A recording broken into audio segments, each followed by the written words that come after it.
வணக்கம். உங்களை நீங்களே எப்போதாவது ஒரு கேள்வி கேட்டுக்கொண்டது உண்டா? நான் யார்? எனக்குள் என்ன நடந்து கொண்டிருக்கிறது? இந்த பிரபஞ்சத்திற்கும் எனக்கும் என்ன தொடர்பு என்று நாம் தொட்டு பார்க்கிறோமே. இந்த உடம்பு, இந்த தசையும் எலும்பும் மட்டும்தானா? இல்லை, இது வெறும் சதையாலோ எலும்பாலோ ஆனது அல்ல. நம் கண்ணுக்கு தெரியாத கோடிக்கணக்கான அணுக்களால் ஆனது. ஆனால் நாம் வாழும் இந்த உலகம், இந்த உன்னத உண்மைகளை மறந்து போட்டி, பொறாமை, பேராசை, வஞ்சகம், நான், எனது, என் வீடு, என் சொத்து, என் நாடு என்ற அகந்தையாலும் பிரிவினையாலும் நிறைந்து கிடக்கிறது. எல்லைக்கோடுகளை கீறிக்கொண்டு நாட்டுக்கு நாடு சண்டையிட்டுக் கொள்கிறோம். மனிதர்கள் தங்களுக்குள் இருக்கும் உன்னதமான அமைப்பை மறந்து புறக்கண்ணால் வெளி உலகை மட்டுமே பார்த்து மற்றவர்களோடு தங்களை ஒப்பிட்டு வாழ்க்கையின் உண்மையான நோக்கத்தையே மறந்து ஓடிக்கொண்டிறார்கள். ஆனால் இவை அனைத்தையும் கடந்து மனதை அமைதியாக்கி நமக்குள்ளே நாம் உற்று நோக்கினால் அங்கே ஒரு மாபெரும் பிரபஞ்ச நடனம் நடந்து கொண்டிருப்பதை உணர முடியும். நம் முன்னோர்கள் அதை சிவன் சக்தி என்றார்கள். நவீன அறிவியல் அதை குவாண்டம் இயற்பியல் என்கிறது. இன்று நாம் பார்க்கப் போவது நமக்குள்ளும் இந்த அண்டவெளியிலும் உறைந்து கிடக்கும் அந்த மாபெரும் சிவப்பேருண்மையை பற்றித்தான். இந்த வீடியோ உங்களை நீங்கள் உணர்வதற்கான ஒரு மாபெரும் புதையல். முதலில் சிவன் என்ற அந்த பரம்பொருளின் தன்மையை பார்ப்போம். சிவன் என்றால் எது இல்லையோ அது என்று பொருள். அதாவது எல்லையற்ற வெட்டவெளி, மாபெரும் சூனியம், வெறும் வெற்றிடம். விஞ்ஞான பூர்வமாக பார்த்தால் இந்த அண்டவெளியில் நட்சத்திரங்களும் கோள்களும் இருப்பது வெறும் 1% குறைவுதான். மீதி 99% வெறும் வெட்டவெளிதான். அண்டவெளி மட்டுமல்ல, உங்களது உடலும் அணுக்களால் ஆனது. ஒரு அணுவை எடுத்துக்கொண்டால் அதன் மையத்தில் இருக்கும் உட்கருவுக்கும் அதை சுற்றி வரும் எலக்ட்ரான்களுக்கும் இடையே 99.9% வெறும் வெற்றிடம் மட்டும்தான் உள்ளது. அண்டத்தில் எப்படி மாபெரும் வெற்றிடமும் அதற்குள் தேங்கியிருக்கும் பேராற்றலும் இருக்கிறதோ அதேபோல்தான் அணுவுக்குள் இருக்கும் 99.9% வெற்றிடமும் அதற்குள் இருக்கும் சக்தியும் ஆகும். அந்த பெருவெளியில் இருப்பது எதுவோ அதுதான் அணுவுக்குள்ளும் இருக்கிறது. நமது பிண்டமாகிய இந்த உடலும் அணுக்களால் தான் ஆனது. ஒரு அணுவில் 99% வெற்றிடம் இருக்கிறது என்றால் அப்படிப்பட்ட கோடிக்கணக்கான அணுக்கள் சேர்ந்த நமது உடலிலும் 99% வெறும் வெற்றிடம் மட்டும்தான் இருக்க முடியும். அப்படியென்றால் அண்டமும் நாம்தான், பிண்டமாகிய இந்த உடலும் நாம்தான். ஒரு முழு பிரபஞ்சமே நமக்குள்ளே அடங்கியிருக்கிறது. நாம் வெளியில் பார்த்து கொண்டிருக்கும் இந்த பிரம்மாண்டமான பிரபஞ்சம் என்பது உண்மையில் நம்மை போன்ற ஒரு உடம்பை கொண்ட ஒரு மகா சிவயோகியை குறிக்கும் பேரதிசயம்தான். ஆனால் வெறும் வெட்டவெளி மட்டும் இருந்தால் பிரபஞ்சம் இயங்குமா? இயங்காது. அந்த வெட்டவெளியில் உறைந்து கிடக்கும் எல்லாவற்றையும் இயக்கும் மாபெரும் பேராற்றல்தான் ஆதிசக்தி. அறிவியல் இதை குவாண்டம் புல ஆற்றல் என்கிறது. இந்த பிரபஞ்சத்தில் நாம் வெற்றிடம் என்று நினைக்கும் இடத்தில் கண்ணுக்கு தெரியாத ஆற்றல் அலைகள் தொடர்ந்து அதிர்ந்து கொண்டே இருக்கின்றன. அணுவுக்குள் இருக்கும் துகள்களை பிணைத்து வைத்திருக்கும் விசை, சூரியனைச் சுற்றி கோள்களைச் சுழல வைக்கும் ஈர்ப்பு விசை, உங்கள் இதய துடிப்பில் இருக்கும் உயிர் ஆற்றல், இவை அனைத்துமே அந்த ஒரே சக்திய வடிவங்கள்தான். சிவன் என்பது அந்த வெளி என்றால் சக்தி என்பது அந்த வெளியில் நடக்கும் இயக்கம். சக்தி இல்லை என்றால் சிவம் வெறும் ஜடம். சிவம் என்ற வெளி இல்லை என்றால் சக்திக்கு இயங்குவதற்கு இடமில்லை. இதை உணர்த்தும் ஒரு பிரபஞ்ச கதையை பார்ப்போம். ஆரம்பமும் முடிவும் இல்லாத அந்த பெருவெளியில் இருள் மட்டுமே சூழ்ந்திருந்தது. அந்த எல்லையற்ற வெட்டவெளிதான் சிவம். ஒரு கணத்தில் அந்த வெட்டவெளிக்குள்ளே ஒரு மாபெரும் பேராற்றல் ஒரு விண்மீன் வெடிப்பை போல பெருநெருப்பாக தோன்றியது. அதுதான் ஆதிசக்தி. அந்த பெருநெருப்பு, நான் இந்த வெட்டவெளியை விட பெரியவள், நானே எல்லாவற்றையும் இயக்குகிறேன் என்று கர்வம் கொண்டது. அப்போது அந்த பெருவெளி சொன்னது, சக்தியே, நீ எவ்வளவு பெரிய நெருப்பாக இருந்தாலும் உன்னை தாங்கி நிற்பது எனது வெட்டவெளிதான். நான் இல்லை என்றால் நீ எங்கே எரிவாய்? உனக்கு இடமேது என்று கேட்டது. அப்போதுதான் அந்த ஆற்றலுக்கு புரிந்தது, வெட்டவெளி இல்லை என்றால் தனக்கு இயக்கமே இல்லை என்று. அதே நேரத்தில் அந்த வெட்டவெளியும் உணர்ந்தது, அந்த பெருநெருப்பின் வெளிச்சமும் வெப்பமும் இல்லை என்றால் தான் வெறும் இருண்ட, குளிர்ந்த, ஒன்றுமில்லாத சூனியமாக மட்டுமே இருந்திருப்போம் என்று. அன்று முதல் இரண்டும் ஒன்றோடொன்று கலந்தன. அந்த பெருவெளி சிவனாகவும் அந்த பெருநெருப்பு சக்தியாகவும் மாறியது. பிரபஞ்சத்தின் அணுக்களுக்கு இடையே இருக்கும் ஆற்றல் அதுதான். அந்த பெருவெளி இல்லை என்றால் ஆற்றல் இல்லை. அந்த பெருவெளிக்குள் ஆற்றல் இல்லை என்றால் அந்த பெருவெளி வெறும் சூனியம். நவீன அறிவியலின் தந்தை ஆல்பர்ட் ஐன்ஸ்டீன் ஒரு உலக புகழ்பெற்ற சமன்பாட்டை கொடுத்தார். அதுதான் E=mc கூறை குறி 2. இதன் பொருள் என்னவென்றால், இந்த உலகத்தில் இருக்கும் எந்த ஒரு சடப்பொருளையும் Ans-Def நாம் ஆற்றலாக எனர்ஜி E மாற்ற முடியும். அதேபோல் ஆற்றலை சடப்பொருளாகவும் மாற்ற முடியும். நமது ஆன்மீகம் இதைத்தான் அன்றே சொன்னது. அசையாத சடப்பொருளாக வெட்டவெளியாக இருக்கும் சிவம்தான் திணிவு அல்லது நிறை, மாஸ். அதில் பாயும் இயக்க ஆற்றல்தான் சக்தி, எனர்ஜி. இரண்டும் ஒன்றிலிருந்து ஒன்று உருவாவவை, பிரிக்க முடியாதவை.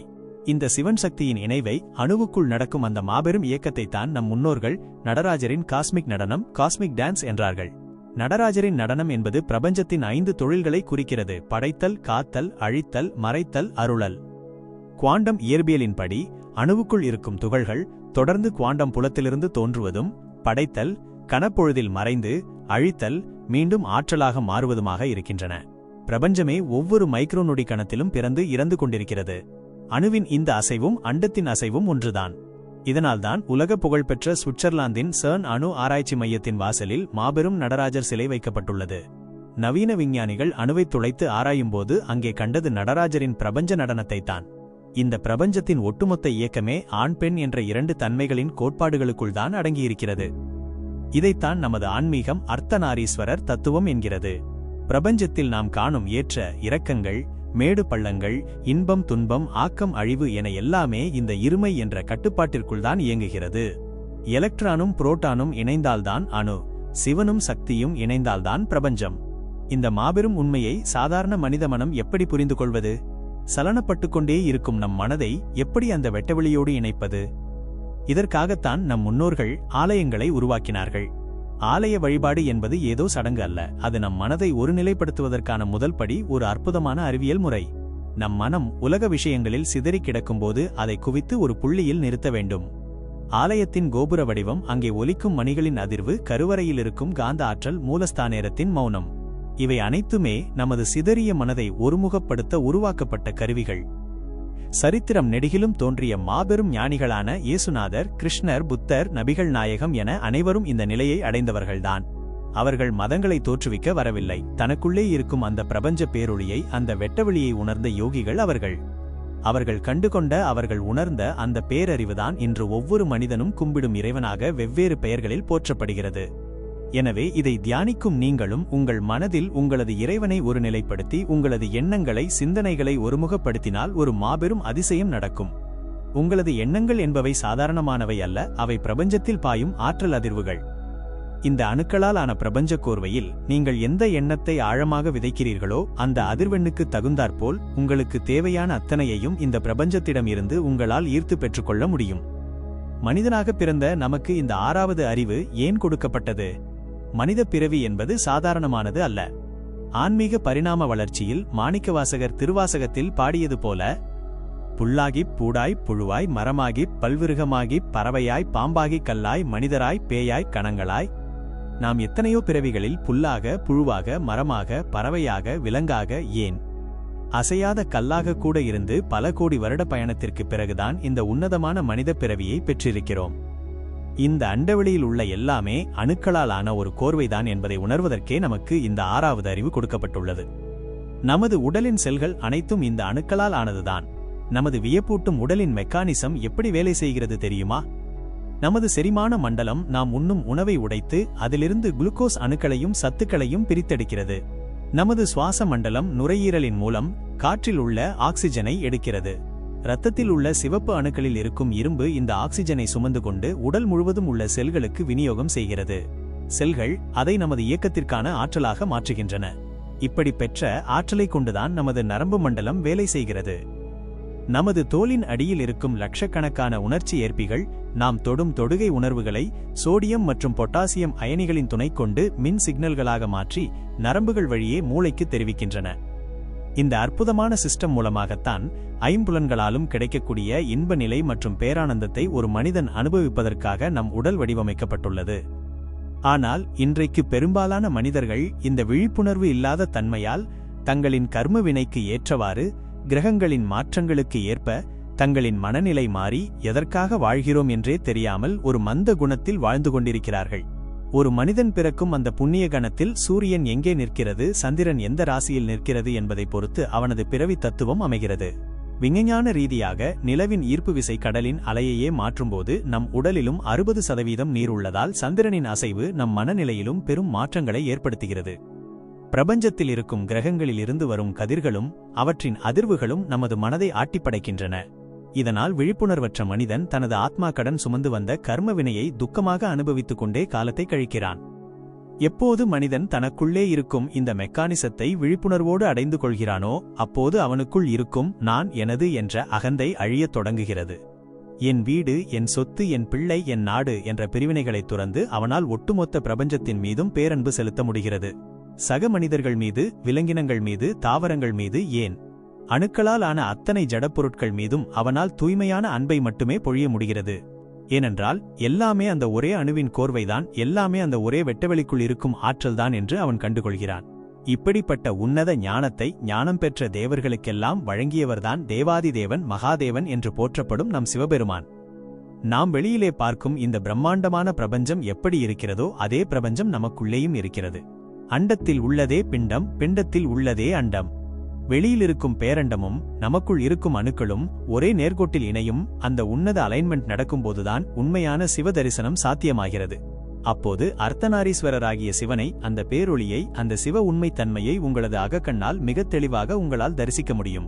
ஒரு மனிதனால் தன்னுள் இருக்கும் இந்த மாபெரும் சக்தியை பயன்படுத்தி தன் வாழ்வை ஒரு பெரும் மாடமாகவும் உலகிற்கு நன்மை செய்யும் பெரும் பேராகவும் மாற்றிக்கொள்ள முடியும். அந்த அளவில்தான் மனித உடம்பும் இந்த நரம்பு மண்டபமும் வடிவமைக்கப்பட்டுள்ளன.